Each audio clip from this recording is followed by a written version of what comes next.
Where I go but to the Lord? Oh, feo te alu iai, feo te alu iai. Sa ili se mapusanga, olo wanganga. Tai tai mai se wo, asina ilema. Where could I go but to the Lord? Oh, where could I go? Oh, where could I go? Tell me, where could I go? But to the Lord, needing a friend to help me in the end. Tell me, where could I go? But to the Lord. Feo te alu iai, tamas feo te alu iai. Sa ili se mapusanga, olo wanganga, sa ili mai sewo, taita ili manu malo. Feo te alu iai, wana ole atua. Patang fatu ile mai buanga ma whafunganga. Tatua trupele o Samoa fia lava o e whafunga mai ai. Samoa lawa i o le atunu tofi. O le atunu ua uma o na whaapayaina e le atua o le atua. O le atunu e tanitonu i le atua. Samoa mo le atua. O Samoa mua le atua vi ia le atua. Whaafitai o tātou tuawe usanga mai apo uri. O na uia lava taritonunga me se fo i tupu o Samoa. Tu manu o mana mani atoa. Tupu na ifo to ele i le atua. Vi ia le atua tātou te mita mitailo tātou nu Samoa. O no tātou tu a meise le tala le lei Samoa. Fatal fatu fo il nei aso i le tātou proklamo le fionga ola. Ia, e peru e whawha usuma lua walo ola le fionga le atua lo o matuanga lue lama. Ma o le a fionga e siliro ma ai peru e tau whai ma ai o nei tū. A wā o le pelu whalalangi e ngata i whafolo na malos. A o le fionga le atua. E o i to tonu ngau ngā tino ma ano whai maitu stalo e peru o lava i filinga o le loto o tangata i ona manatu. E o iaile malosi o le upo le atua ai mai se fo i teimi whapenei Samoa. Pe al nā pese o whea u te alu iai, o whea u te alu iai. A o mai teimi whainga tāru whesiri o whea tātou te o iai Samoa. E le sui alama. Samoa la vai sa i di malo i le atua. Mai lava i o tātou tu a e o sanga mai a pouri fai mai le tu stalo salamo. O le i fai o mea mātou te no fai le tu pulanga ma le tu pulanga. A o le a fua mai maunga a o le fai a fai o e laulangi ma le atu laulau. O e a o le atua mai le vau. Te o lava i le whaavau le atua sa i di malo i ai. Samoa le atua sa manatu mai a Samoa. I le afe mafe o tunu i laulangi a sa iai le atu, sa iai Samoa i le pinangalo le atua. Na mafuai o na awinatu vili amu. Masani no tautana i le alama whaupunga o na o te mita ai ma o vi i le atua, o le vi inga o le atua. A whai fo i tātou te talanoa pe ngungutu i talalei. Ia ngutu o na mea ua whaia le atua i a te oe ma. O tau tinonga ola ia o le tala le leia i Skeriso.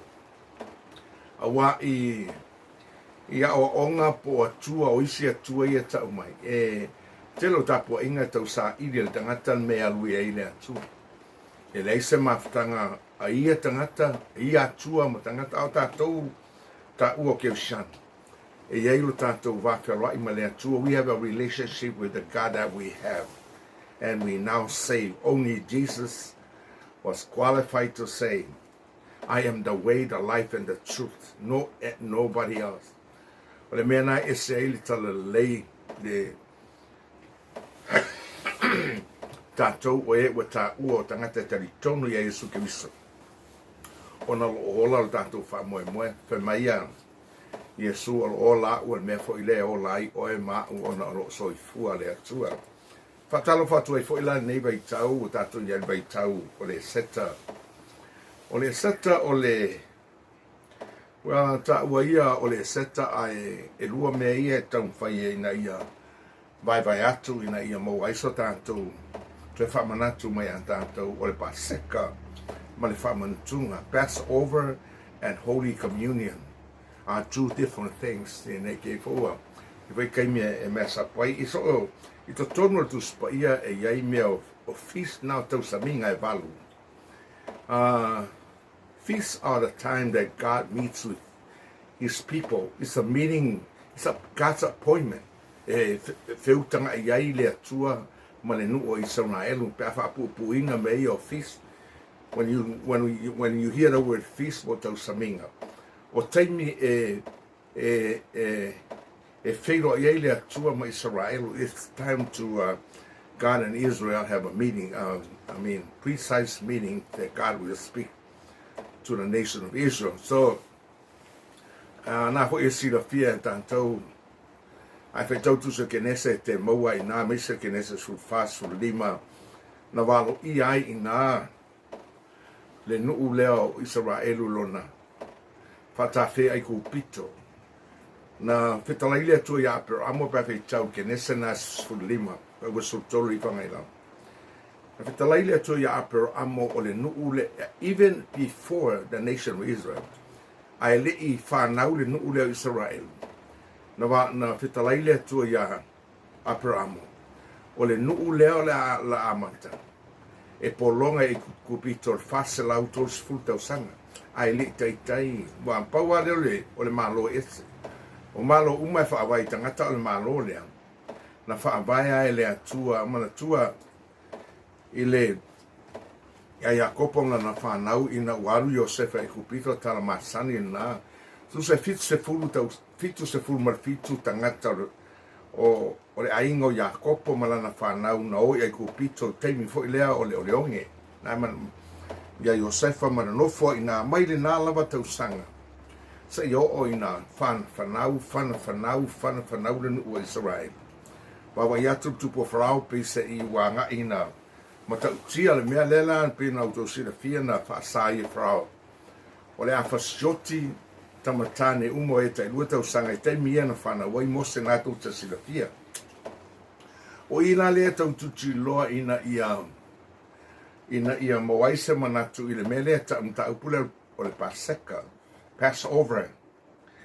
Ia manatua la e whai tau la in ta upuna sifuma lua. Amata mai was fulu o le soto. Sultasi ta pena penanga e te loi nai se fulu mala.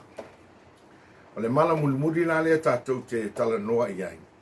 Se taimi o whai tauina a molo tu spaia, ia whai tau fo I malamlama I te malamlama iai I le se senga me ta o le Paseka Ma le Faamanatuga. O le Paseka o le tausa o le whengainga lea le atua ma nuu o Israelu tausanga a mori I la tau te Faamanatuina every year.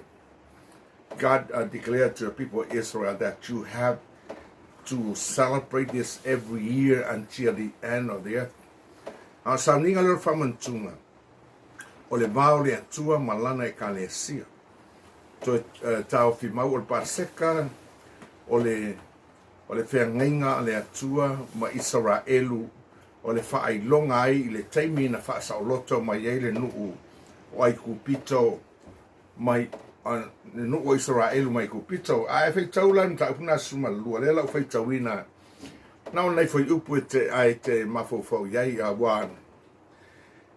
Ina ua umale malaiva e lem whai afarao whaama a le atua rata.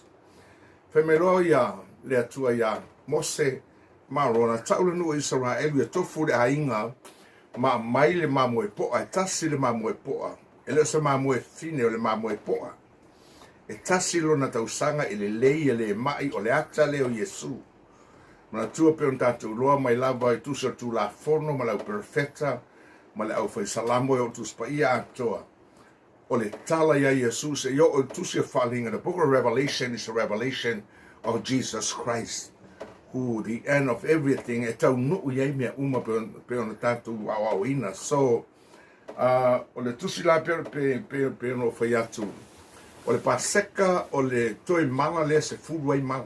O le Paseka whea turo le toi ia Mose marona ta watu nu o Israelu tofu le ainga mo ta mai mamoe ele se mamoe to ina ele se mamoe mai ro le ata le Yesu very healthy lamb 1 year old na mai ro le fa fanga ya so 4 days you feed that lamb pata usanga o le ata le o le na fetalai Yesu ya atamu ile fatoanga I mean, from then when God declared the birth of Jesus Christ, Genesis 3:15, o te whaatupuina le feitanga ia te oe malfafine, o lau whanau ne tu momoina lo moau le whanau le fine, ringa o Yesu, a le whanau a Satani e tu I momolo no muri vai, lona winga e whala lave le venga tala. From then on, to the actual birth of Jesus Christ is 4,000 years. Meaning, so these 4 days to reserve the lamb, o le ata, o le whaafe tau sanga, na fola ia le atua, ia Satani o la whanau le tama, o le ata na whato a whanau Yesu, ele says nobody, nobody. E eini fola ngai whaafe tau sanga, na fola ia le atua, whato a whanau Yesu I le whaafe tau sanga. Toi alanga Isaia fitsalau mo tupu tau sanga o le a whanau Yesu fitsalau mo tupu ele I whanau ai Yesu alanga foi perfecta o mika mta upe lima foi upe lua ma yo oe petel ema e farate siri e titi oele le afe o yuta a tupu mai a te oe moa u le fai pule o lona tupu anga foi ana moalea so lo tau talanga Yesu ai le whanau lava Yesu no person on the earth. Then and even today, and I believe forever, e iai se folanga whapena, e whaafe tau sanga fitsalau mona tupu e le whanau, a o Yesu wha meilo Isaia e fitsalau tau sanga mona tupu, a wau whanau mo I tātou le tama o fōina mo I tātou le atalii e lo na ua le malo, e ngoa fo o I o le siri ese, o le whaipule, o le atua malosi o le tamal whaavau, o le alii o Yesu, that's Jesus. He is God, in case you ask the question. Is he God? Yes, the prophecy of Isaiah 9 verse 6. Not only he is the Lord of us, but Lord of peace. O ia fo I o le atua. So, e mamao le au mainga e le atua, mana tua o e whaafe tau sanga lea. E le nofo le atua. Sa ngā lurua mai e au whaitaulanga. So, God had a plan then. As before Jesus was actually born, he instructed what we call the priesthood. Like I said, priesthood is not of the New Testament. Priesthood is the thing of the Old Testament. God had that plan so that to keep reminding people the high priest who is Jesus Christ. O whaitaulanga siri whaimaya, tustalo e pelu, roia I tātou whaitaulanga siri. E sili o fale atu o ia me pa ia le mo toto po mo oti a lona lava toto o ia tu o ia le ala e ola ai o ile o Yesu Kristo so e mamao le valo ia le tuspa ia a me se fo ia le atu ta pena ino loto tangata le ala utatu tau no mai I le mta upule se fulu ma le lua o le tusio e soto o le toe mala nai to tonu ai kupito lea I te whaalonga I le upu o le Paseka po le Passover. Le winga le Passover na te loa. Ina ua whaatonu ina le atua Mose ma Arona.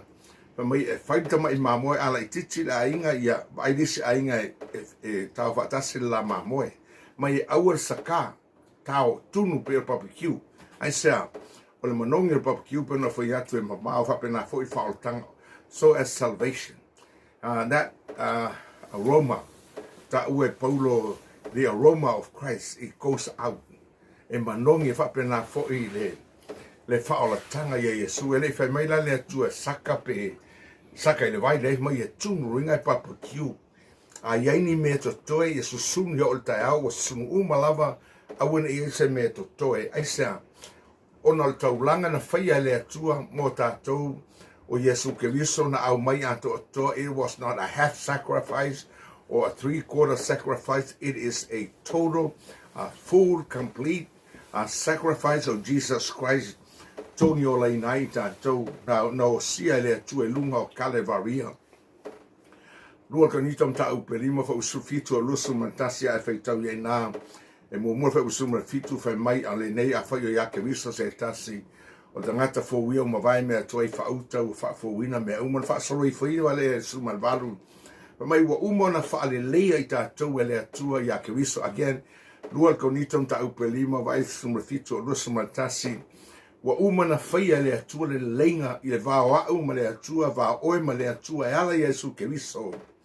For mai watu ina mai I tātou le fe au le leinga. So just we have the message, and that message, the message of reconciliation. Like I said, every message that we present is pointing to the John 3:16, for God so loved the world, because the total priesthood service is all about Jesus Christ. It's all about Jesus Christ. Ai le whanau mai Yesu maniu Kalevaria na o le atana na mai le atua. So tātou taunuu la I le mala muli Samoa le tau o le. Wai mai o le mai le atua a aile ma moe a mifo le toto e vari ai a pou na e lua. La au whaalava mpou e lua. Wai mai le atua au ratu na nei le po. O tene latu a sua po wheri Israelu a whea i aile I kupita o te alatu o te wa aile toto. Wai mai le tala al tuspa ia ba e whaitau iai. Maua so amnoa. A over ai atu le toto ona o sopo lea le winga na upo sopo anga min. You pass over. E le to asale atua I lo fale a whaies e lava. E fio mai le atua le teimi na a le ovaria le po o Israelu. Po Israelu po leo Israelu. E whasioti au matua. E le ngata I whasioti au matua tangata au manu o la umalama. Po a manu o le tangata. A mata mai tupo frau o se aso. Mata utia le aso lea. Ma moso teimi e whaitau le e vai iri mānei e ia. Mai a mai lanta mai ma moe nā whasi. Ai le tino, ai eiri mea toi e susunu. Aua ne iei se mea e tia ia ai e susunu. Whapena le tu ina mai o Yesu. E whai ma taulanga e tongi o laina ai o e mau. E leo se afa taulanga au le taulanga ato atoa. Na langa Yesu nunga o Kalevaria ua taunu. Because our justification.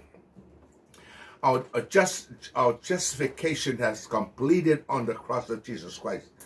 But our sanctification is a continual thing even today. O se mea whaawopea lo tātou wola whaapa iaina I aso umai o mai le aso nei sa I o le aso e te oti ai po le aso e fio mai Yesu. E le whapea whaolaina oi na pule lea oi leo langpero whiatu o le tongi o laina o I tātou. It has been accomplished on the cross by Jesus Christ. He said, it is finished. Wa ua taunuu. Le tua Yesu runga le ulua satani. A o le ola whaapo iaina o tātou po oi lava oi po wau. Oi whaifi au, wau whaifi au. We must continually living a sanctified life. But my Yesu lana talo Johannes fitu wa usuma fitu. Sanctify them, talking about the saved people. By thy truth, for thy word is the truth. E whaapa iaina I tātou I le upu leo le fionga le atua. A wa o le upu e pa u mai fofonga o le atua. E whaapa iaina I tātou. I no, whain whaau tātou e whain au e lotu. Ai le mwhai e lotu o na whaama maina I tātou. I le mwhai whai e lotu o na whaapa iaina I tātou. Whai mai le anganga pa ia I le lotu I Antioka I Suria. Whai mai ia outou, whae outou rima ia mo Paulo Mparapa wa umana to tofia nganga pa ia ave fe awale atu al fe awale kalesia e fae e di me fae lo atu ai. The work of the church is to approve and to send certain people that God had called. It's wonderful to know that you have been called by God. You can be called by your denomination or set of people, but let me tell you, God never changes today. He still calls His workers, no matter who you are. E wala aua le atua, ma o le whaapuiaina fo il tangata. E le whaapuiaina se a onga, e le whaapuiaina se lotu, e le whaapuiaina se whaifi au, pos tangata, o le whaaunga ma le whaapuiaina o le mea le atua. Lua le Ioane Apostolum ta upu e lua, whai upu e lua se fulmalfitu. 2nd Pastor John chapter 2 verse 27, it says the anointing is not something that people teach or do to other people, but yet ia ngaka aku mga ava mai fa'u wala ko ia ole fa'u kem salo le upo le fai mo le Timoteo ta upo e fafa upo suma fafa mai ia ue te fa'atamala i le tofinga ua wala awinai oe i le whae atu limo to ina a ua umana wala oe le atua. Anyway, so le mta upula le Paseka, o le whea ngainga a le atua ma le nu o Israelu, la tau te whai pea, e o mai lawe ona pōnei, o lo o whaia pea le sauninga lea, e le nu o Israelu mai lava i le aso lea, o le ulua i Paseka le na whaia i le masina e tau, a pipa po ni sani fo i le ngana, le i le vao mati ma a pelila, wa avea masu mua o le kalena Israelu pe a mata i le sauninga lea, whai mai e so o maso e fitu o le sauninga lea, e tau le whalawa le whaafetena, unleavened bread, meaning leaven is a type of sin. So unleavened bread is the picture of Jesus Christ, and also the picture of person who have been forgiven. They have been cleansed without and within by the mighty power of God. So ole whamai e tusa e fitu aso lono winga mai laso sumarwhaio, lono winga rusul tasiaso. So bear in mind, ole winga na ole sauninga leo Passover po Paseka, ole me whai e tangata iutai o mai lea so, o le whaavava, wa e whai tau iai mai lea tua, i o tau whaamanatu, ia te o tau ma o tau whanau, o yon tupulanga a muri, e loa ia Israelu le mena whaia he le atua, o le toe mala na whaia le atua, mai le atua ia Mose Marona, tau ia Israelu ia fusi peo la tu of, tu peo la tu se vai, au alona winga, umalona ai, outlaw, ia, umalona ai outlaw, koke lor kalanga, anga umanga ai wa, ave e tangata aulo matupe, e tangata o manao e kupito ese loa o mai mala o yo le malo a kua a mata mai ai lo matua al tupu. Le ai se isi a whapea fo i sae i ai o la un matua po le alava e whangwa ku kai aua le ai wo yo le malo. Me fa la pe o taimine, tau tia taimine o tatou iai. I told you, Lord, there will be some good coming out of this. Any time that God does something, I believe there will be a good or many good will come out of it. One good thing that I know that many people are staying home with their families. You know, while the world is busy, could hardly have any time with the family. Again, I remind you, Luke 17, look, verse 26 to 36 down. Walo I na whai mai e pei o na pō noa. Whapea fōi o na pō lea tari o le tangata. Whapei o na pō lota, tō te lota tala ia lota. Whamai tala tu spaia pe awhi tau ma I le luka na sufitu e lusu ma leono e rifanga I tosu ma leono rifanga I lalo. Whamai whapei o na pō noa whapea na fōi o na aso riu tato ye Samoa. Le ale winga pe o na pō noa, tau te roa na pō na le leimea uma. Things are normal, maybe the economy is in the best. They build houses, they drink. You know, they drink a lot, maybe a lot of Coke, a lot of beer. Everybody's having fun. It seems like the world is in that mood nowadays. It seems like, I don't know about you, but you know what?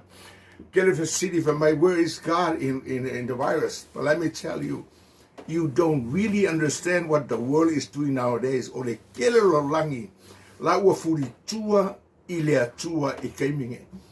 La ua pa kile lo langi kue whal lo langi Samoae. Ele o iloe tātou le tele o le atui lo langi I le atua, o la sila mai le atua. Ai mai sea. We all know the economy of America is in the highest, the best of best. I told you, Lord, la ua whape na fo I tangata. Wa matan tele ngā ruenga le lei tupe, lei se me wha le tonu, whau whale, ke ukupe bang, ai koke lo fia tangata uma, ai ke ia, pum! Ale puma whatai mea uma pe o kala kamaroanga. Ale puma whakai. Can you imagine? Hallelujah. Can you imagine? O mea lai whape, wa mei, ngā walo ia Yesu. Ai whai tau ma teo na lusu ma whawa, ai whai upe lima.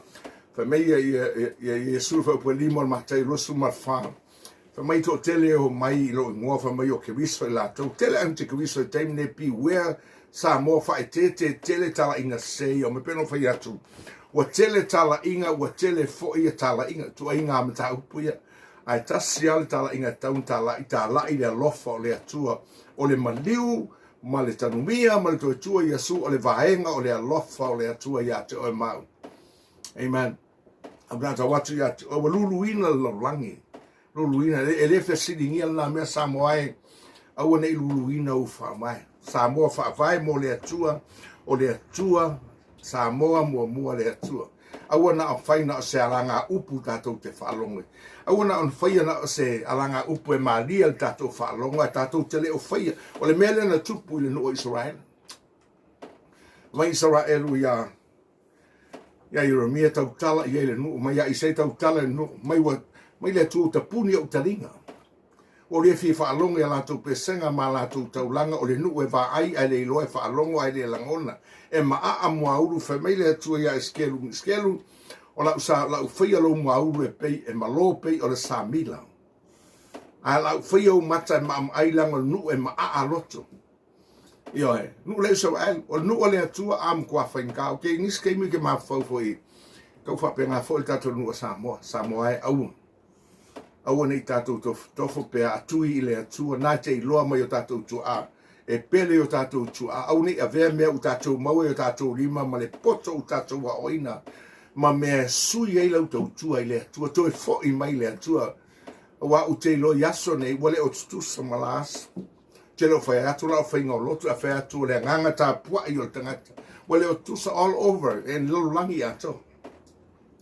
So, o le Paseka la, o le whengainga a le atua ma Israelu, e whaitausanga uma e le nua Israelu, even today, e whaamanatuai, le taimi o le nof polonga o Israelu e kupito e whase lau tol se furu ona tausanga, whase lau tol suna sao mai ai e le atua, i lunga o le sami ula ma tele o wavenga, na whapenau na whaia le atua, Samoa whapenau fo i tātou. Au tātou le kalesia ma taimi o le kalesia o lo iai me tau o le whaamantunga Holy Communion. This is the church thing. E whaamanatua tuai i ati oe mau ina mai paulo aso umatu te aia reto. Tau te whaailoa tuai le maliua le li isa i awhio mai o ia. E lua me te tele na e whaamanatu e tātou pa tātou tarisua i le sauninga o le whaamantunga pe no whaiatu sauninga o le whaamantunga o le mea o tangata taritonu ia Iesu Keriso. Holy Communion is a celebration, to celebrate two things. First thing is of the best. 2000 year, lua afe mo tuptau sanga na maliu a Iesu I Kalevaria I le urua I whaamsinonga o tu spaia na nofo a Iesu nofoa o le tangata sala e tau nofo I sauni le tangata sala ai a fio le atua le nofo ali I whaamasino le unga le whaamsinonga Fasioti Iesu e maliu Iesu I Kalevaria o le mea tatau o na nofo ia pe o la paulo lua konito mta upu e lima fa uperusu matasi wana o ia na le lola ang sala o na whaia le o ia mga sala o le suya I tātou ina ia ave I tātou mamia tonu le atua ia teia. We have no righteousness. E le tātou mamia tonu. Fa maia Isaia e whafa upeono se fulu male Isaia fafa upeono se fulu male Isaia ono fa upeono se malfa wa o tau ami o tonu umalava fa mai e pei o le iol ma ai fa fetai le atua Samoa wa maliu Iesu wa tau ami o tonu ina o e mau ona o le ami o tonu a Iesu I Kalevaria le ua mafuai o tau ami o tonu ina o e mau a fa mangalo ina lota anga sala e leo ta ua nto tangata nga salo ta ua tangata ua miotonu. A miotonu le a miotonu le atua. So, e whaamanatu aile me na whaia le atua. Anytime we gather together in a day of Holy Communion. So se taimi tātou te iai sauninga whaamantunga. Leo se taimi e whewhe eses. E leo se taimi atua tuvale eses. O le taimi e whaamanatu ai. O le upo whaamantunga o le nauna, lona winga visi, o ame ia whaamanatu, mua whaamanatu lua afe tau sanga taluaina, maliua Iesu. E pese na masani a usu, I should not be crucified. He should not have been crucified. Sa tau lua udanga tanga sala, ai whaasau loto Iesu o iena le iloa le angsau. Io e Samoai ua maliu Iesu ina ia mangalo oe, ia maliu Iesu ia ola oe maola. O le vaenga mua na o le whaamantunga. So staimi tātou te poto ai le whaamantunga. O le whaamanatuina o le mea na whaia le atua i le luafe tau sanga ua veai oe mau matangata mi o tonu. E leo se mea na whaia se lotu. O i fo i la le maua i le tātou whaalatanga. Pe o la le sini o le tātou tala lei. Wau whapea lava na alofa mai o le atua lo langi. O ia au mai ailo nā tali e to tasi na ia le whano se tasi. Whātua tua ia teia a ia maua le ola e whaabau. Samoai ele ia fio mai Iesu wanga sala tangata u. E o mai al teimi nai la e pure sa tani laulang. Lua le konitong tau pue whaafa upe whaafa mai. A ua whatau soina manatu i la tau e le tari tonu e le atua o le laulang nei. Nei suatu ia te i la tau le malamalama o le tala le lei ia ke wisa ua tusa o ia ma le atua. Ana whaape pu lea le atua laulangi teimi nei e le o fōringa ia laulangi. But that's you. Ai le whanau mai Iesu na pu lea ina uanga sala tangata uanga sala mea uma o lo pu lea foi e sa tani laulangi mea na laina tele mea leanga i au tuai atu e le teimi o le ale toi pu lea i sa tani a le atu inatu mea uma i le alo le atua. Lua tani elu foi upe fasu man fasu lim. Mai ona po ia tupu. Ona po ia tupu. When mai o atupu. Tupu ia se furu. Lewa i tatou tamta mai vai ne o tupu. We are at the 12th toll. A time of these kings talking about the end time. Talking about the end of the world. Hallelujah. Common market. Se furu malo ia. Mai ona po ia tupu e tofia ia le atua le langi le malo. E le mawhai o na whaumatia. Mana ia malo Papelonia o whaumatia. Mana ia malo me Time Persia o whaumatia. Mana ia malo Roma o whaumatia fo. E o foi malo Amerika. Mana ia malo si o vai fo. Dai se malo e toi malas. Mai e le toi tu inatu I limo o tangata le unga. Lona winga le toi tupu tangata. Ale ato fia ia le maa ta vale mai le maunga o le maa. O Iesu. Mai a taawale mai le maa lea mai maunga. So mai e taawale mai a mata o na whaalea ngaina le tupua lea, mana tua tupua lea na mitei Nebuchadnezzar. So mai tani eru le ulo tupua, aulo leilea, lo na whatawhata, o le ario leilea, a o ifa mai o mea, ia latu I lalo I tau lalo, o mea isi mea, a o mea isi mea, ele mwhaia na tu whatasi. O tātou iei nei tamtama I wāru tupua Samoa. E le whai ngōwhie, walata on tā wale mai mo. Leo tātou wa ai whailonga, o isia whailonga na walo ia Iesu. Mai o mai whaama, o mai onge, o mai mawhui, a whakalea kako ria skemu. A whai, so se keimi e whetala ia Iesu, se mea whetala ia le atua, se mea pe kuai mai pe o le tala le atua, ia sapakuka, ina ua whaasea sapakuka ele. Sapakuka mua o le fia sapakuka e fōringa mai ngā o ia nai ola ke sha ngai ola whatua tua I le atu lona lua whaasea sapakuka whai mai o tō fia le atua Papelonia e pū lea tangata Israelu Papelonia o tangata le peritomeina a whai mai le atua ia sapakuka o le mea o whai atua I pe tuai mai e saulava Yo, a mea whai kusi o e wharinga makamo run with the vision, amen. So whapenama tātou I teimi nei Samoa u tātou I teimi o isia whaupunga launga so e whaiwhi au ma tei o lusu ma whao o mai whaama au le alawa whatale. E moni e tele whaama ai tū te lor me leanga I lalang. A ngai whaama I le to e intonga fit. Le mauangi fō, le mauangi fit. Wa iso fō I fō mai keimi e. Now they just give anything. O isi whala au o ki inga. Lai sa iresa o mai teimi u whatamu Samoa. O tata turi atu ela upele Samoa, o Samoa, o Samoa o teimi ta usawai. We living I teimi o le toi e ka le sia lang. Remember, I often say we are living in a time of the church in Laodicea. Le winga upo Laodicea mean people rule o mai teimi o le ka le sia I Laodicea, o I Laodicea o le ka le sia mawhanawhana, o le mea whainau o ientero lotu yasanei. te lo taimi na noa lotu tangata e pena o se me whātau ua le iaise dedication and commitment and also sanctification le ola whāpia ino tangata. Tātou wa ai mene ina on whaia lotu te lo taimi a ua le iai lotu tangata. We are living in that time, lukewarm church. Le alau tātou iai veitau sanga o le kalesia lau te kaia at any denomination. You can see the change here of lotu patipati. Tātou lava lotu patipati. Loku patipaki ro inga penkoso so se loku penkoso lotu e talitonu le nganga pa ia. Mana mea lofa ma fua le nganga pa ia. Ia ma exercise. Believing in the power, the mighty power of God. That is what Pentecost is. Lima se fulu at mawati ate oe. Le kalesia pentekoso le kalesia en whaavaina le lingi maio le nganga pa ia.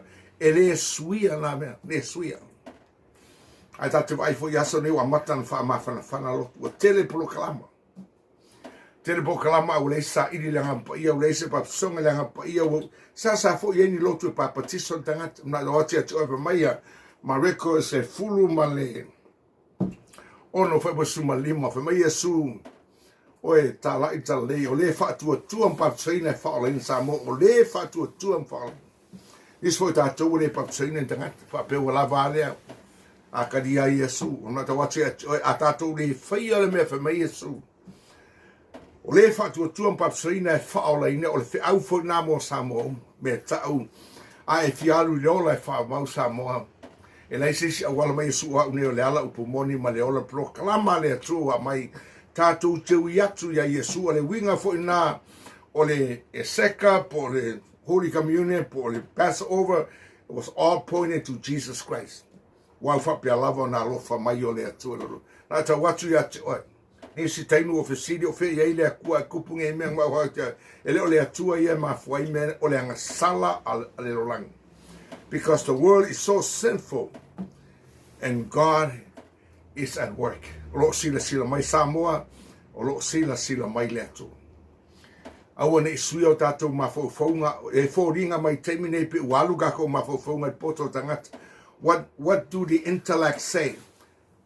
Some more believers, I want to let us not be changed. Let us ask God, hallelujah. What do you say, God? And you know not a Lord feeling alone to it. Some more tato ye temi waluluina mea uma fementu stalo e pelu e tato fia o ya tato le maloi le mafai na luluina au fetalai mai le tua. To e tasi on o luluina lo langi le ngate lo langi a toa ma le langi o te luluina mea e mawhai na luluina. O mea umai e whaitanga, tō te wai luluina lola. Ngā ska mai virus a whai a wai luluina o mea umai lola. O ka momo e ka ngaka, e o ai pe wharka ere, o kau su e o mea. So le, kau kia, aska mai mea. Te whela pe a whamai Yesu. Ma te o nai luas fruma, o ia mea, na o se amatanga o popua. Ngā Samoa there are greater. E tele me tele loa ngai mai a oe. To e fo i le atu. E le suia le atu, it is God, o ia na te au mai le sabili, o ia na te au, na te whaasua whai mai le tu spa ia tu se isaia, o ia na te tu ualem ta whanga e vai duai le sami ma le suia seis. O ia fo i na te tu ua mai lana matangi ma le sami mea, o ia na te whao soina la le atua le tātou te ode. O le aluluina te leo mea lulufo i malau whātua Samoa lo ua tunu pele tau fi mau Samoa. Wa leo toi mau a fio mai Yesu. O lau siri a toi Samoa a fio mai Yesu. Ne ile pole nei wa e sauni. Wa e sauni. Wa e sauni toi fio mai. O nei pua ngama nei whaingata. Wa umana valo ia tu spaia. Wa umana valo ia tu spaia. Tato sauni vai taimi e tau le seta. Ia ole se talava ia e tu sama le kele whamankunga. Ne tate whamanatuga ia samo mua masina umo nise kalesia fast salva yaso pe lima for that's okay. Pa wal me tasi fe mai tu spa ia le lava pona whaalata ina ile li o Yesu na i tangwaile a reto wa ia whaftai tofim whaiatu o lo tino le nei u tofim masui o tau yo tau whaila nei mea whamantunga ia tau. Wa wasa uma tau te ane a reto tau te whailo atuai le maliwa le li isa ia fio mai oia. Sa ia fio mai lona winga tātou te ai per whamantunga A o le toe fio mai Yesu e le toe es whamantunga. Aisa, o la tātou le toe wa ai whane nefu. Mai paulo o tātou wa ai whane nefu nei. Ai o mai ona pō. Tātou te wa ai tino ai le fio mai Yesu. When Jesus comes again, there will be no Holy Communion. E le koe es whamantunga. I for now prepare to celebrate the birth of Christ. Yeah, le aso na whaia ia le atua al whamsinonga ua maliwa Yesu e whai masui ma oe. Whamantunga, sau fia whamantunga. E leo se aso te whaanono ai, o le aso te tātou te celebrate ai, e fia ai ma tātou alalanga i le atua. Ma whaapea atu, whaafetai le atua e lou manatu mai. Le pelo lua wha upe tolu pe saufa pe fei tātou pe a tātou whaatamala. I le ola tanga e matua te lena mua i whetalai mai a le atua o na whaamaunia mai rei la tō umaoena whaafonga iai. Kalanga kuskala e pelo lua wha upe tolu. Amen. Pe saufa pe fei tātou pe a tātou whaatamala. Samoa aua ke whaakamala koke loa e le alusa ngata whaatamala i ola e whaamala. A whai tele Italia Yesu e whai mō ri whaola e le aiso a wala i ola e whaau. O le prokalama le atua mō le tangata a watu le ola e whaavau. O le mata upu o le toe whanau fōina. Pero whai atu. Leo langa nei tātou teo laina a mata le whanau. Whanau o oe, whanau o manawa lo tina. O leo langa whaaleanganga fōi a mata mta upu o le whanau. Toe whanau whalua. Ma Yesu ya niko temo ta itai o ta po inga i utaia. Ma ua lunga tō whinga e le mamalama i mea whaale nganga e mana o mea le toe whanau. Po oe whaifi au, po oe whaifi au tō ina, po ta i whono, po le a lawa tofi a te oe a whai te le toe whanau e le so havano i le ola e whaabau. I tell you. Wa mai e le atua le teime e tau in tātou tino le mea moni o tātou tangata. People want to see the truth. Mata watu ya o tasi ala wala o tangata i le langi o wala na mai le atua fa mai Yesu o unei o la wala. There is no other but Jesus Christ who said to himself, I am the truth. He didn't say I am a truth. He said I am the truth. It's a definite article as you understand. Kasi ale upmoni na o Yesu. Leise me ka usolo kumongi pe o fayaku leise se loku mongi kuspa ia o isia kala inga se se wa tala i lotu a le tala ia le alofa tu no le atua wa ufa pe lava na alofa mai le atua ta utangata e iai le olanga. Tell people there's a greater life in Christ. Awa ta uafuanga sala tangata fai pe fai Yesu le fin Samaria na te loa evangelia Ioane fa na te loa fe loa Yesu ma le fine Samaria na ilo ma mau Yesu e au na ui o ye Samaria ona le fine anga sala lea ai le loatu Yesu fa ye o le fine anga sala e li mau kange ma le isne ai na tala noa Yesu ma le fine tala noa le mata upu na mafuai na sau le fine sau e utu vai ai ina ua tala noa ia Yesu fa mai Yesu le fine Samaria ana ilo o le mea fua i fua le atua ma le ua fai atu e mai le vai o te inuai po ue o le mai le vai o le ola, mai le fine whaafeona e mai nā vai, e leise mea suaila o vai. E siri e oina ilu mātou tamau, ia kopo le ono le vai e le elin, na whiin wai mātou mo mātou tu a mā lātou manu. E le itali e Yesu a wau tala lotu le fine. A wha mai Yesu, se inu nā vai e toe whiin muia, al vai o te avatu ia toe. Mai e puna i to tonu le pei o se vai puna e tele toe fia inu, la nā vai o le nganga pa ia o le atua. Jesus was talking about the Holy Spirit. When you have the Holy Spirit in you, it satisfies you. Fa pe feona a fio le ngapa i to faolaina mo mua. A e faolaina e toe whanau le ainga o le atua na fio atu leo le ngapa ia lofo i tonu ia te oe mamalia ilo loto. That same Holy Spirit is the one that convert people. Fa mai Yesu. Ioane evangelia mta upu e se fulma leono fai upu e fitu fai a rifanga i lalo. Fai wasu matasi fai mai Yesu. E au ngafo i ate utope a fai o te alu ese. Wa a fai o te le au ese le mari o mai le tasi fsoswani. A fai o te alu. O te au ina mai oia i ate utou a fai fo i mari o mai oia. na te whaai loe le langi langa sala. The Holy Spirit is at work right now. O loo ngā lue nei le ngā paia ia te oe le whaalongolongo mai le upo le atua.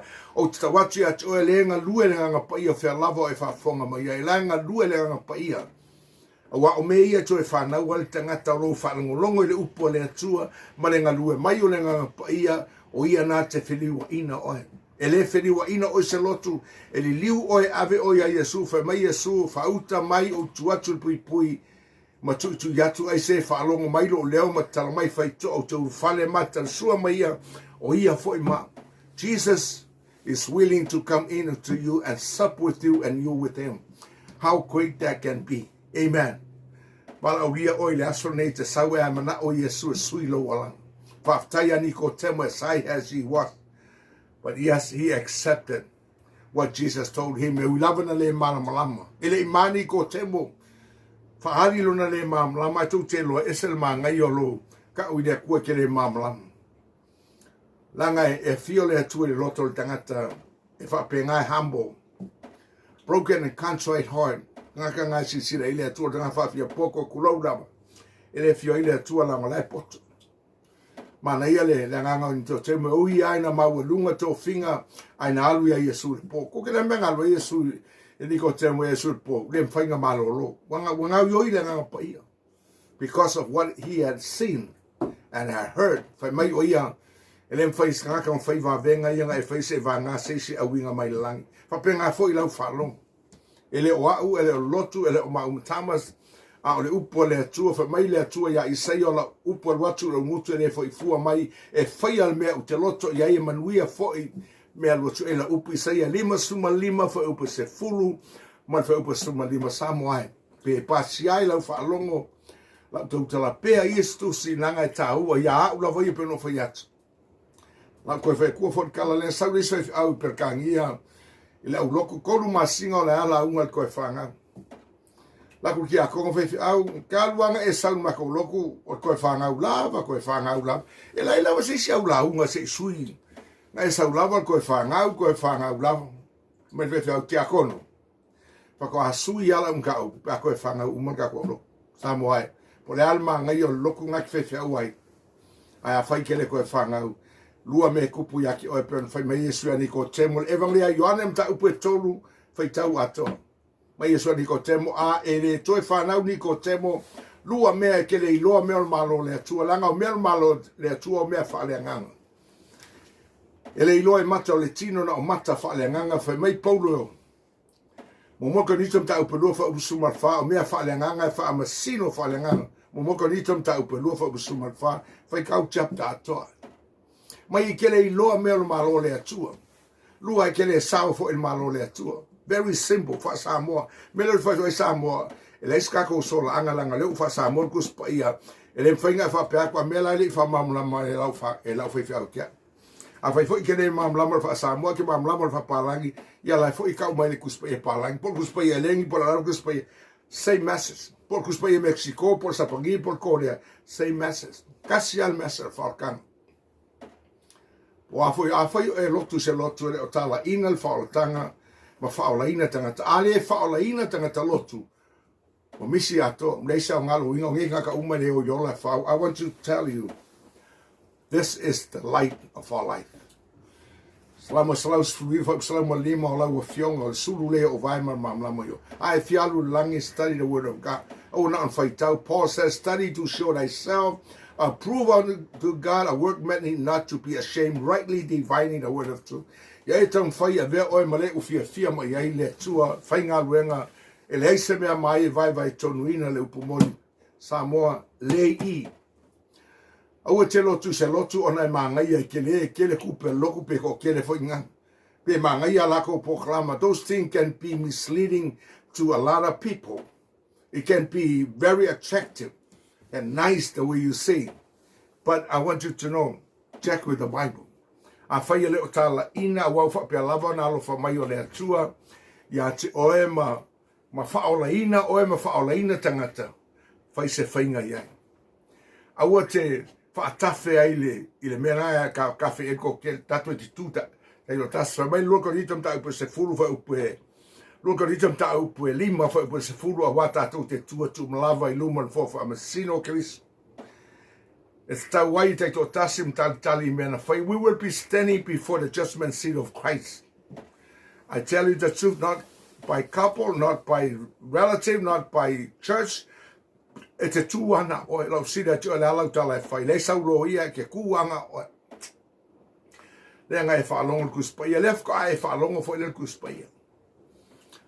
E leo se kala inga lok paki po lok penkoso po le sanio ka po le alamne ai.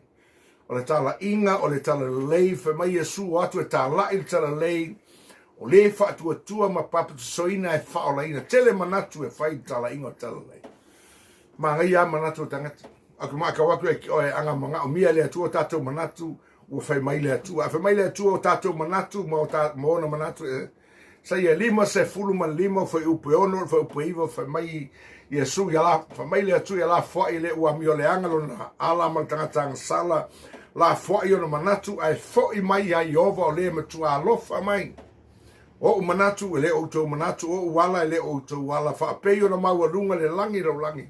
Wha peo na maua lunga o wala mo o manatu.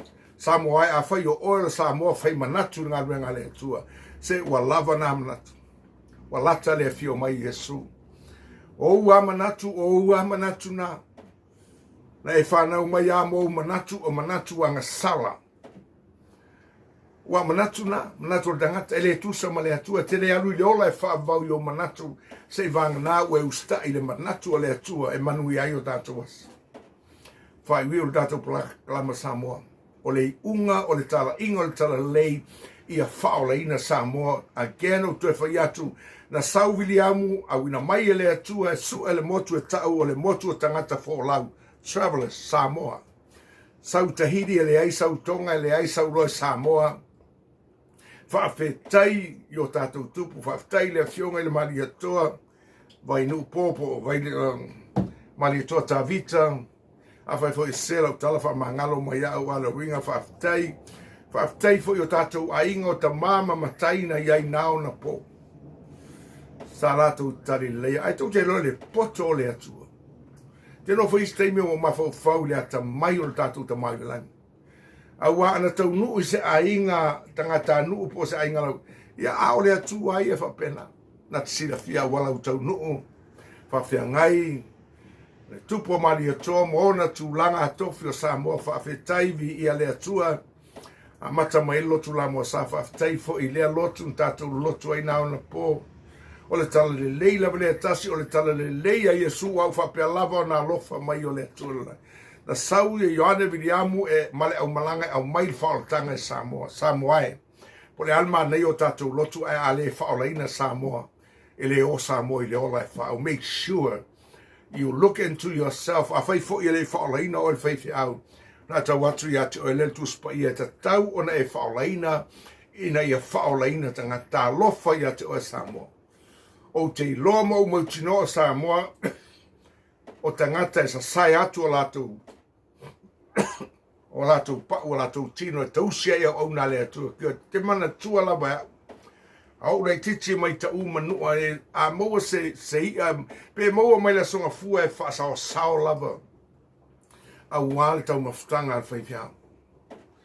Ia ka rofa I ngā I au aku lea sa ua ingi wa sang aises. Wale koe wapenga fu iasa ngai. Wale koe manaku ngaka wapenga wale wa sola manatu wapena. Ai whaftai Samoa te roa lava lai whai Samoa. So vi ia la le atua Samoa e leo suia le atua sui oe, sui le tau, sui le rulangi, sui fo mai, sui mea uma lava. Sui fo I le economy, sui a mea uma e le sui le atua. O le atua ana e whalongo I le amtanga. Wau whapea lava na lofa mai o le atua e le rulangi wa ia au mai lona tarita. Ai tātou tere I atu le sao le seta Samoa o nei wha upunga es. O le Passover po le Faamanatuga o me ia mea uma e whaasino sino ia Yesu I lona fio mai o ia o le whaola wha mai Yesu o au nei o le ala upamoni.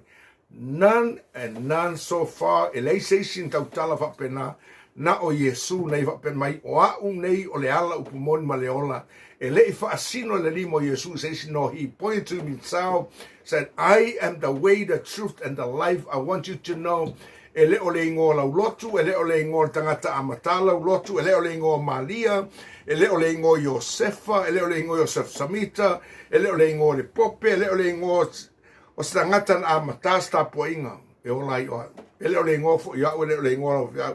Fai mai ngā lua ngai whawha usuma lua, e leise isi ingo na wifo mai le langi, tasi a le ingo, o le ingo Yesu e whao le nai Samoa. Mai matei o mamua wha upe se e lua sumatasi e te whaingoa fo i a teia o Emanuelu. E te whaingoa fo i o ia o Yesu. A wai whaola e ia lo nu a ia la tau ngā sala lo noinga e maliu. Tanu mia ma toi tu mai. O le tala nai le alofa o le atua. Talia le tala lei. O le winga nal upu talia Yesu lo na winga. Talia il proclama le atua, tato le talia il proclama le atua Samoa, po le ale mautupe lau lotu, le ale miliona tangata i lau tua inga lotu, tato te reo i le langi tai lima e te alua na oi. Mea lea a whai oes tangata e te whaalonga le upu ma whai. Tu ia le manatu whapea o le lotu alene e whana wai e te o tiai. That is a very selfish thought. Catholic, I die as a Catholic, whatever it is, that is a selfish statement. You don't know what you're talking about. No, you don't know what you're talking about. Mata watu ya o le unga ia me le fa msinoina le tu po fel lotu tena lotu ai. E fai no fa ola ina ai po fel lotu po lotu pope po lotu e fa casa a po le me kisi e ma fai no fa ola ina oe a wai le ngo se lotu e fa ola ina ma fai no fa ola ina oe ina we talia Yesu lo lotu. It is individually thing to do. The word individual means undivided, means na o oea. Taito tas.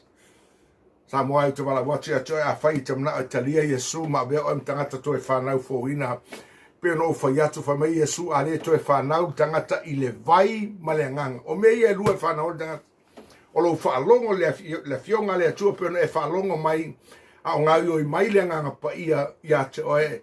A o lau ngatu ia te oe le upu le atua le osa upu wha mai le atua le upu le watu le ngutu a velo ngutu e whai ma fofonga o le atua nei aso alanga i Nailan tala lei. A lau wala au ia te oe wha mai Paulo lan tusi le kalesia Roma sfuru wha upu iwa mara sfuru a whai e tau tino le ngutu i le li o Yesu mta tonu ro roto wa toi whatuina mai o ia le atua nei e woti e whaola i nei oe. Again, listen carefully. Roma se furu fa upe iwa mara fa furu.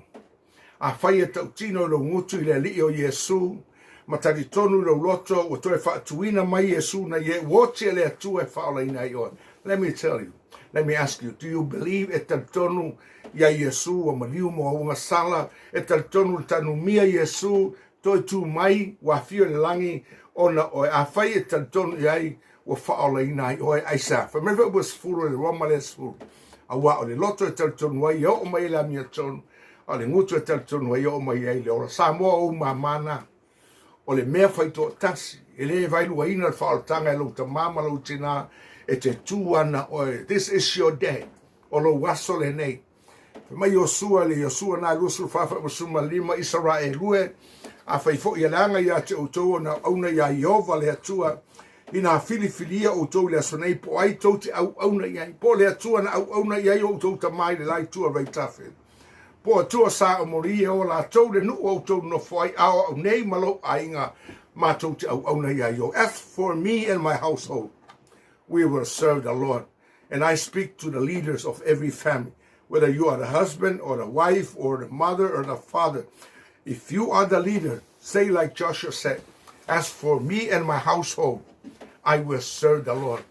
And I invite you to accept Christ tonight and be born again tonight for the kingdom of God. Jesus said, Matthew 6 verse 33,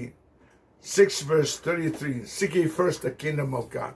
Ia toi whanau le ainga, ma le malo le atua, a wa lata le toi fio mai Yesu. Talia Yesu, si mairo lima e whaitam na talia Yesu la whaita talo le atua e, umana la waina la upu, la unga man whaetete, la unga man mana, la unga whaalango ia te oianganga pa ia, te sila fia so Samoa, so stangata lo whaalangolongo mai, ile rei teimi po fia lava le teimi fia fo ile le ele ma lau whanua, le ea po le sami, po lau le ele, talia mai so Samoa vala watu fiaola faolaina Samoa a wai ta tau so tele Samoa le ola fa vau ua maliu Yesu lo walo le atuai ina iaola Samoa fa aftai mo lau faolatanga fa aftai Yesu i lou tu ina mai o e lava e whaia le finangalo le na wina mai o ia o Samoa le ola fa vau ona le swafo Yesu o vala watu ia manuia